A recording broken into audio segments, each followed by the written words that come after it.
नमस्कार दोस्तों। तो आइए आलोका एजुकेशन चैनल पर आप सभी लोगों का स्वागत है। दोस्तों, आज हम लोग पुनः जो है कुछ महत्वपूर्ण प्रश्नों के बारे में हम चर्चा करेंगे जो आप लोगों के सामने है। ध्यान दीजिए और अपने माइंड में इसे बैठाने की कोशिश कीजिए। पहला क्वेश्चन आप लोगों के सामने है दोस्तों, ध्यान दीजिए। निम्न में से कौन सुमेलित नहीं है? आज गुप्त शिव प्रसाद गुप्त हैं। हमदर्द मोहम्मद अली जिन्ना, प्रताप गणेश शंकर विद्यार्थी, उदंत मार्दंड सुभाष चंद्र बोस। ये चार विकल्प में आप लोगों को ध्यान देना कि इसमें से कौन सा सुमेलित नहीं है। तो आप लोगों को पता ही है कि आज शिव प्रसाद गुप्त का समाधान करते हैं। हमदर्द मोहम्मद अली जिन्ना ने किया था, प्रताप गणेश शंकर विद्यार्थी ने, उदंत मार्दंड सुभाष चंद्र जो है यानी विकल्प डी सुमेलित नहीं है। उदंत मार्दंड जो है जुगल किशोर ने किया था। किसने?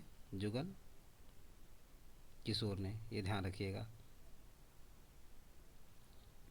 भारत छोड़ो आंदोलन के समय निम्नांकित में से किसने कांग्रेस रेडियो का प्रसारण किया? विकल्प आप लोगों के सामने दोस्तों, अरुणा आसफ अली, उषा मेहता, जयप्रकाश नारायण, इनमें से कोई नहीं। तो भारत छोड़ो आंदोलन सन 1942 ईस्वी में महात्मा गांधी द्वारा जो है शुरू किया गया था और इसी समय महात्मा गांधी ने करो करो और मरो का नारा दिया था अंत में 1942 का भारत छोड़ो आंदोलन जो है बिना नेतृत्व को हो गया, क्योंकि गांधी जी को पकड़ अंग्रेजों द्वारा गिरफ्तार कर लिया गया था और उन्हें जेल में डाल दिया गया था। उसी समय उषा मेहता जो है भारत छोड़ो आंदोलन के समय कांग्रेस रेडियो का प्रसारण किया था। किसी किसी में अरुणासा पलित भी दे देता है, लेकिन यहाँ पे उषा मेहता ही उचित आंसर है। नेक्स्ट,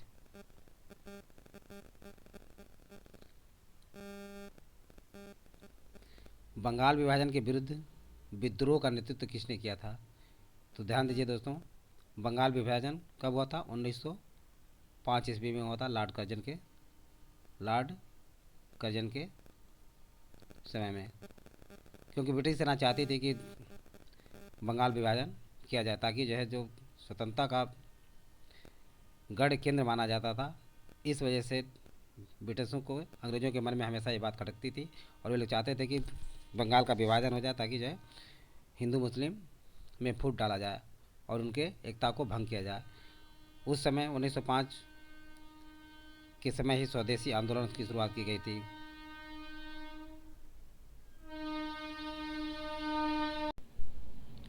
इसी समय स्वदेशी आंदोलन का शुरुआत किया गया था दोस्तों और रविंद्रनाथ टैगोर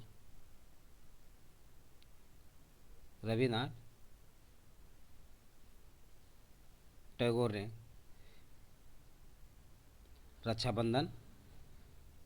रक्षाबंधन का त्यौहार मनाया था और विदेशी वस्तुओं का बहिष्कार किया गया था।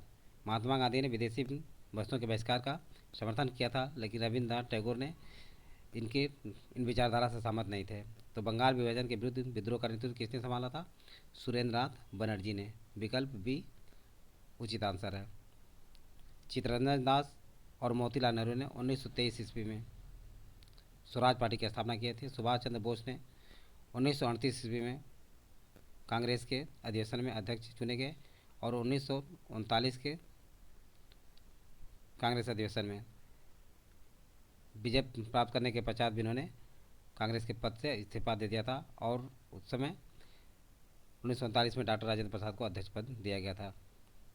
इस्तीफा देने के कारण था दोस्तों जब महात्मा गांधी का नाराज होना, क्योंकि महात्मा गांधी चाहते थे कि सीतारमैया अध्यक्ष बने, लेकिन ऐसा नहीं हुआ। इस कारण से सुभाष चंद्र जो क्षुब्ध होकर के कांग्रेस के अध्यक्ष पद से इस्तीफा दे दिया था। अरुणा आसफ अली, जैसा कि अभी वर्णन मैंने किया था कि अरुणा आसफ अली जो है, जैसे उषा मेहता ने कांग्रेस रेडियो का संपादन किया था, उसी तरह अरुणा आसफ अली भी उससे जुड़े हुए थे। भारतीय स्वतंत्रता संघर्ष के दौरान निम्नलिखित में से किसने D the free Indian reason नामक सेना बनाई थी? तो ध्यान रखिए दोस्तों, विकल्प आप लोगों के सामने है। लाला हरदयाल, रास बिहारी बोस, वीर सावरकर, सुभाष चंद्र बोस।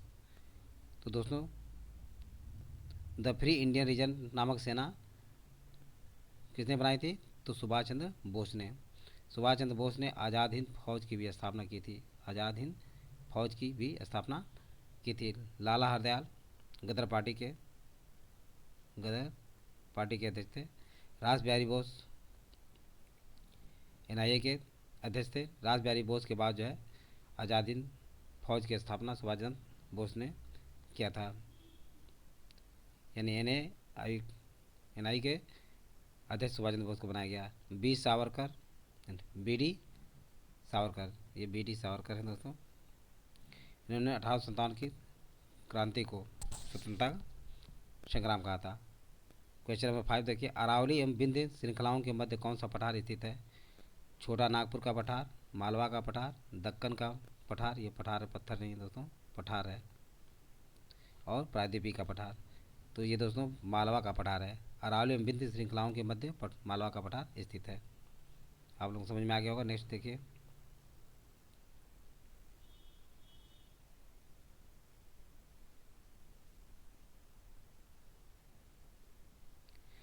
प्राकृतिक मार्ग उपलब्ध कराने वाले पर्वत के किसी अंतराल को निम्नलिखित में से क्या कहा जाता है?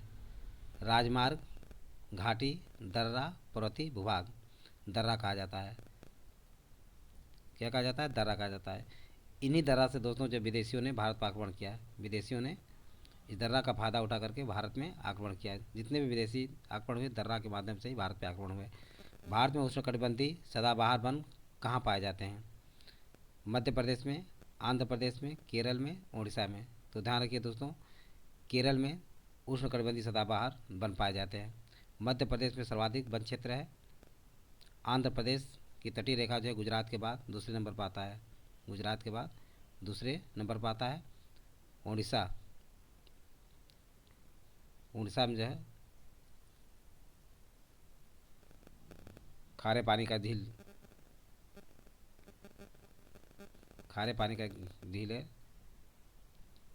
चिल्का झील, उड़ीसा में है।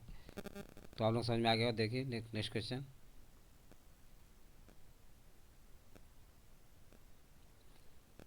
भारत में टीन, ये तीन नहीं है, टीन, टीन संसाधन वाला अग्रगण्य उत्पादक राज्य है। आंध्र प्रदेश, झारखंड, छत्तीसगढ़, उड़ीसा। तो दोस्तों इसका उचित आंसर छत्तीसगढ़ है।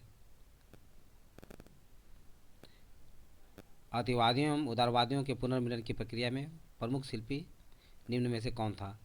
तो ध्यान रखिए दोस्तों, विकल्प है एनी बेसेंट, ये बेसेंट है, एनी बेसेंट, मैडम कामा, फिरोज शाह मेहता, सुभाष चंद्र बोस। तो ध्यान रखिए दोस्तों, इसका उचित आंसर ये होगा एनी बेसेंट। मैडम कामा को जो है क्रांतिकारियों को माँ कहा जाता है। इन्होंने जर्मनी के स्टुअर्ट गार्ड में भारत का पहला झंडा फहराया था। फिरोज शाह मेहता, सुभाष चंद्र बोस को आप लोग जानते ही हैं। इन्होंने दिल्ली चलो, दिल्ली चलो का नारा दिया था, और मुझे खून दो मैं तुझे आज़ादी दूंगा। ये प्रसिद्ध नारा सुभाष चंद्र बोस के थे। और 1943 में इन्होंने आज़ाद हिंद फौज की स्थापना भी की थी। नेक्स्ट,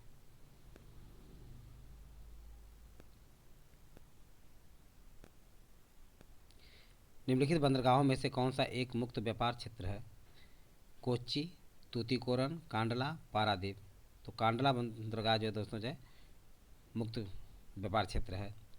भारत के किस राज्य में विधान परिषद का सृजन अथवा उसकी समाप्ति की जाती है? भारत के किसी राज्य में विधान परिषद का सृजन अथवा उसकी समाप्ति की जा सकती है? किसी राज्य के राज्यपाल की संस्तुति, ये ध्यान रखिए दोस्तों, संस्तुति क्या है? संस्तुति है, जो कि संस्कृति दे दिया है। संस्तुति पर राष्ट्रपति द्वारा, संसद द्वारा, राज्य विधानसभा के तत्संबंधी संकल्प पारित करने पर संसद द्वारा, मंत्रिपरिषद की संस्तुति पर, संस्तुति पर। तो दोस्तों इसका आंसर जो विकल्प सी होगा, राज्य विधानसभा के तत्व संबंधी संकल्प पारित करने पर संसद द्वारा। तो आप लोग समझ में आ गया। नेक्स्ट क्वेश्चन देखिए।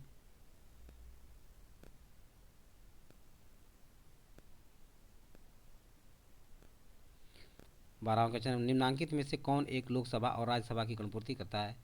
तो कुल सदस्य संख्या का 1/10 भाग, कुल सदस्य संख्या का 1/15, कुल सदस्य संख्या का 1/6 भाग, कुल सदस्य संख्या का 1/5 भाग।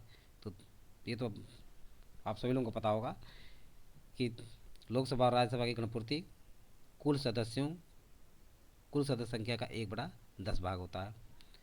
1/10 भाग पूरा कोरम को पूरा करता है, गणपूर्ति को पूरा करता है। नेक्स्ट,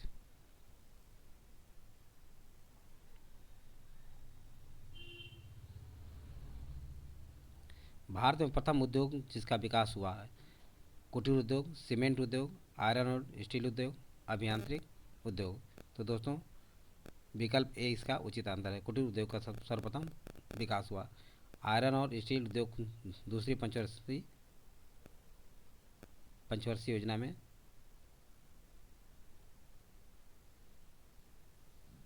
इसका प्रयोग किया गया था, यानी कई प्लांट जो स्थापित किए गए थे। आरबीआई के खुले बाजार संचालन ओपन मार्केट ऑपरेशन से आशय है क्या है? शेयरों का क्रय विक्रय, विदेशी मुद्रा की नीलामी, ऋण पत्रों में व्यवसाय, सोने का सौदा। तो इसका उचित आंसर होगा दोस्तों विकल्प ए, शेयरों का क्रय विक्रय। नेक्स्ट,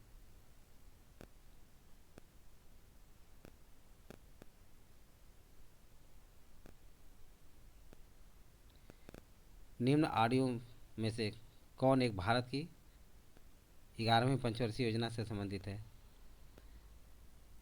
निम्नांकित में से, निम्नांकित है दोस्तों, निम्नांकित में से कौन एक भारत की 11वीं पंचवर्षीय योजना से संबंधित है? 2005 से 10, 2006 से 11, 2007 से 12, 2012 से 17। तो दोस्तों 11वीं पंचवर्षीय योजना जो है 2007 से 2012 तक थी, और 12वीं पंचवर्षीय योजना 2012 से 17 तक थी। लेकिन नरेंद्र मोदी भाजपा की सरकार आने के बाद इसे समाप्त कर दिया गया, यानी 12वीं पंचवर्षीय योजना नवकर के वार्षिक कर दी गई। अब ध्यान दीजिए, क्वेश्चन नंबर 16 है, सन 1985 में कृषि मूल्य उद्योग आयोग का नाम बदलकर क्या रखा गया? कृषि मूल्य आयोग का नाम बदलकर क्या रखा गया? कृषि लागत आयोग, कृषि लागत एवं मूल्य आयोग, कृषि मूल्य नियंत्रण आयोग, खाद्यान्न मूल्य आयोग। तो दोस्तों 1985 में कृषि मूल्य आयोग का नाम बदल करके कृषि लागत एवं मूल्य आयोग कर दिया गया। क्या कर दिया गया? कृषि लागत एवं मूल्य आयोग कर दिया गया। ये प्रश्न उठता है, कृषि लागत एवं मूल्य आयोग कब इसका नाम रखा गया? तो 1985 में। नेक्स्ट,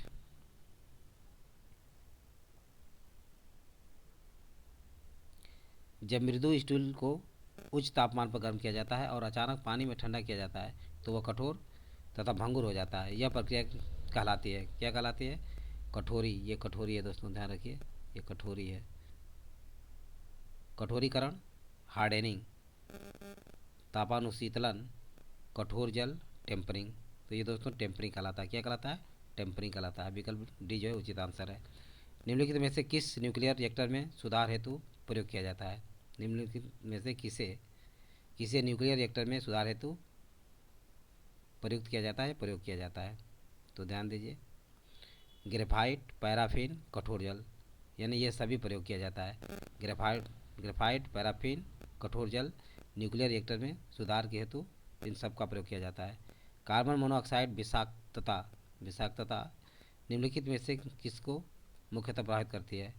पाचन क्रिया को, लीवर की कार्यशीलता को, रक्त की ऑक्सीजन को वहन करने की क्षमता को, किडनी की कार्यशीलता को। तो दोस्तों इसका उचित आंसर होगा रक्त की ऑक्सीजन को वहन करने की क्षमता को प्रभावित करता है। तो आप लोग समझ में आ गया होगा। देखिए नेक्स्ट क्वेश्चन, चिकित्सक परामर्श देते हैं कि हमें अपना भोजन वनस्पति घी की अपेक्षा तेल में बनाना चाहिए क्योंकि तेल में असंतृप्त वसाएं, ये बताएं नहीं, वसाएं होती हैं, तेल में संतृप्त वसाएं होती हैं, तेल का संग्रह आसान होता है, तेल सस्ता होता है।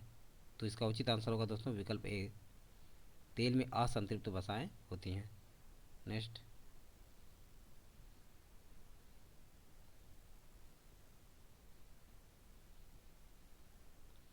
फलीदार पादपों की जड़ों में उपस्थित गांठों में पाए जाने वाले नाइट्रोजन स्थिरीकरण जीवाणु है, मृतोपजीवी हैं, सहजीवी हैं, फोटोकटनी हैं, इनमें से कोई नहीं।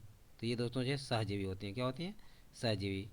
ओबरा ताप विद्युत केंद्र की स्थापना किस देश के सहयोग से की गई है? तो ध्यान रखिए दोस्तों, अमेरिका के सहयोग से, जापान के सहयोग से, जर्मनी के सहयोग से, पूर्व सोवियत संघ के सहयोग से। तो ओबरा ताप विद्युत केंद्र की स्थापना जो दोस्तों ध्यान रखिए ये पूर्व सोवियत संघ के सहयोग से की गई। नेक्स्ट, हरदुआगंज ताप विद्युत गृह कहाँ स्थापित किया गया है? हापुड़ में, मेरठ में, सहारनपुर में, अलीगढ़ में। तो दोस्तों ये अलीगढ़ में है। अलीगढ़ में हरदुआगंज ताप विद्युत गृह हरदुआगंज ताप विद्युत गृह जो है अलीगढ़ में स्थापित किया गया है। उत्तर प्रदेश का कौन सा क्षेत्र आद्यकल्प, क्या है? आद्य आद्यकल्प आदिकल्प की प्राचीनतम शैलों, ये शैलों है। क्या है? शैलों से निर्मित है। तो आइए देखते हैं कौन सा निर्मित है।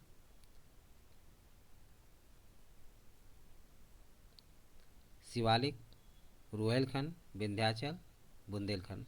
तो दोस्तों ये बुंदेलखंड निर्मित है। उत्तर प्रदेश का कौन सा क्षेत्र आदिकल्प की प्राचीनतम शैलों से निर्मित है? तो बुंदेलखंड आदिकल्प की प्राचीनतम शैलों से निर्मित है। तो दोस्तों आज बस इतना ही।